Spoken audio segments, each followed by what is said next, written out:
President Biden is wading into the crypto controversy surrounding Capitol Hill's infrastructure bill ahead of a key vote tomorrow. Elon Moy joins us with more. And Elon, we talked about this yesterday. This is causing a huge uproar in the crypto community from the likes of Andreessen Horowitz hitting back hard, too. Well, that's right, Deirdre. And now I'm told that Treasury Secretary Janet Yellen has personally reached out to Capitol Hill to express concern about changes to the requirement that cryptocurrency brokers report more information to the IRS. A bipartisan group of senators, Democrat Ron Wyden and Republicans Pat Toomey and Cynthia Lummis, wanted to make sure that crypto miners and software developers were specifically carved out from those rules. But the White House took a different stance, instead backing a more limited amendment that only exempts minors. That was sponsored by Democrats Mark Warner and Kirsten Sinema and Republican Rob Portman. Now, the White House said it believes this provision will strengthen tax compliance in this emerging area of finance and ensure that high-income taxpayers are contributing what they owe under the law. And the industry, as you mentioned, is up in arms. The Blockchain Association said that leaving out software developers is anti-technology, anti-innovation, and disastrous for the U.S. crypto ecosystem. And Senator Wyden is not backing down despite that opposition from the White House. So right now, the Senate is at an impasse, and it's one of the reasons the vote on infrastructure is getting dragged out all the way until tomorrow, guys, as negotiations do continue behind the scenes. Back to you.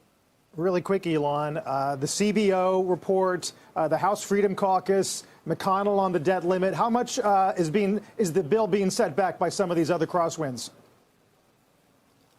Yeah, so there are concerns as well about the cost of the bill and how much is actually offset by provisions like this enhanced cryptocurrency reporting. That was another reason why senators could not unanimously agree to finish the debate last night. But they'll have to make a decision by this weekend because they want to move on to that bigger $3 trillion spending package.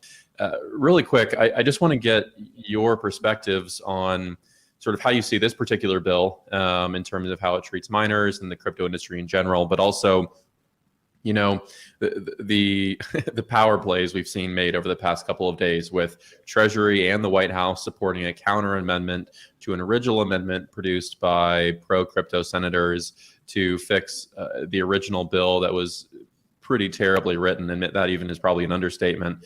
Like, all of this going on.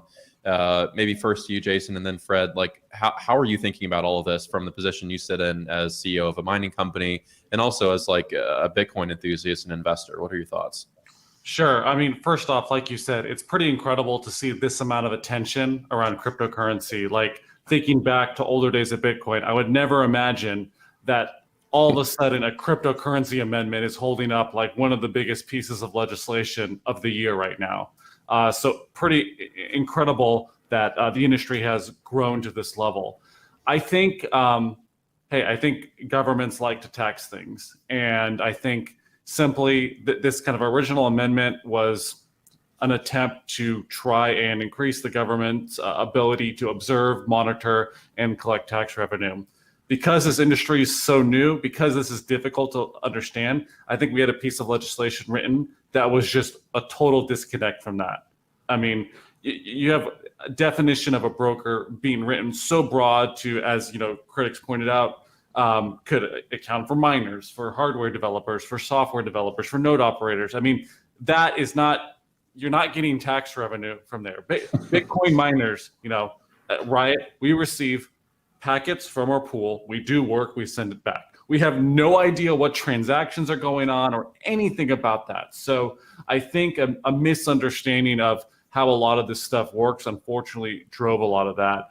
It's encouraging to see so much pushback to that amendment. It's encouraging to see that there are allies in the Senate and in Congress who are working new versions around to try and fix this. But, you know, from my perspective, ideally, as a Bitcoiner, there would be no amendment whatsoever. But here we are, and it's a quite incredibly fierce battle that's being fought right now. Yeah, like you said, I mean, they have a totally unenviable job, in my opinion, the crypto lobbyists and think tanks in DC. I would not want to change places with them in a minute, but they're doing a lot of great work. And I think, like, no one really argues. Yes, taxes are annoying at times, but no one argues paying taxes is like not a good thing. Like we all pay taxes. That's not really the discussion. The discussion here is the horribly drafted language of the bill in terms of what it covers and how it addresses them. Fred, how do you think, excuse me, how are you thinking about this bill in terms of what it covers and the language in it? I think this was an interesting attempt by a bipartisan group to figure out how to fund something. And the one group of people, the Republicans certainly didn't want a tax increase to drive funding, but this had to be revenue neutral for the Treasury. And so taxing more crypto transactions was an easy way in many people's minds, I think, to try and generate some revenue. And if you look at the scoring that's happening, in Washington, they score different bills based on how much revenue they'll generate, what their cost is, et cetera. The scoring on this bill, if you effectively remove proof of work miners from this bill, the scoring says that would decrease the $28 billion of revenue down by $5 billion, which I don't understand, because crypto miners are never going to pay taxes. You got to realize, and Jason said it very clearly, we process transactions. We're not sending money to people. We get paid by the blockchain to process transactions. And that Bitcoin sits in our treasury, just as it does in Jason's. And most of the miners, we hold our Bitcoin. And so it's not like we're shipping it around to people. If you operate a pool, as Marathon does, yes, we do full KYC AML on anybody who joins that pool. But that's a different story, because in a pool you are distributing Bitcoin. But from a reporting perspective, when you think about this, the exchanges and the intermediaries in the industry, broadly speaking, crypto, not just Bitcoin here, so DeFi, et cetera, there's a definite need for more regulation to come in regarding consumer protection and all that. And taxes will get collected and paid and reported on that. Miners reporting blocks that we win, anybody can look on a pool and see who won what blocks. So we're so transparent as an industry today. I don't think there's a downside. That being said, I think what I'm very excited about in all this is the voice of the Bitcoin and the mining lobby has been heard clearly in Washington. And we do have a voice. And I commend the Digital Chamber and Perry Ann Boring and her team for the hard work they've done in kind of getting that voice out there, communicating with Senator Portman and some of the other senators, and really driving the agenda for the mining industry. So I think that's great. At the end of the day, government is always going to seek ways to generate revenue to pay for programs that they want to have. And, unfortunately, they decided to come after the crypto community. And I think, the strength of the Bitcoin and crypto community has, stood up, raised their hands, and are sharing what they think. So. Yeah, I agree. Just before this podcast, you tweeted out that you had, heard some commentary from a DC insider. You want to share maybe as much as you can about what you're hearing about the climate around this bill? Yeah, for sure. So I know almost as much as you guys do. I tried to stay up last night to follow some of the conversation on Twitter, and there's a lot of heavy hitters lining up against or in support of the counter amendment. Basically, the original bill was pretty bad. The new amendment from a bunch of different senators who we know are friendly and support our industry and what we're building was introduced. And then sort of at the last minute, the 11th hour, this counter amendment was introduced. And then you had the White House and the Treasury all throwing their weight behind the counter amendment. So it's definitely, for us, a very steep uphill battle is basically what they're saying. They're not counting us out of the fight yet, but it may not end up how we want.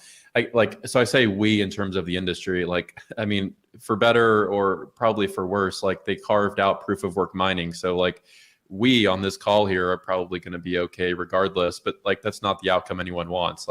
We are an industry. We want everyone to be treated fairly. The problem with this specific bill is that the bill is very, very opaque when it comes to some of the intricacies around cryptocurrency.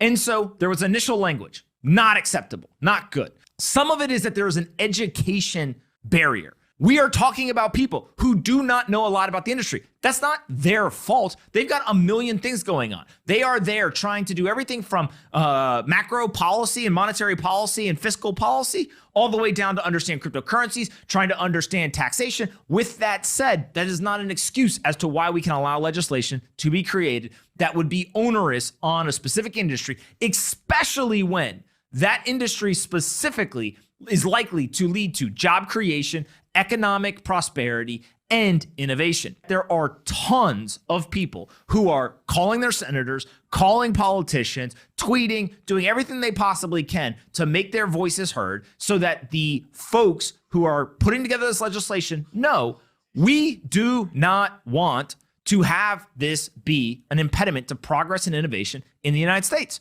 That is not what this should be intended to do.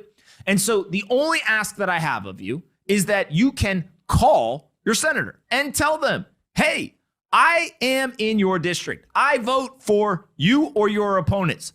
I think that we should not have this be onerous. And there is an amendment to the existing language that Senator Lummis and two other senators have put together that I think that if you call, you should say, hey, that's the amendment we should go with. The one that actually isn't as onerous. Let's go with that one. Senator Lummis and others have been incredible proponents of Bitcoin and the entire industry. They understand the importance of innovation. They understand the importance of doing this here in America, making sure that the value is created in our country and is captured in our country.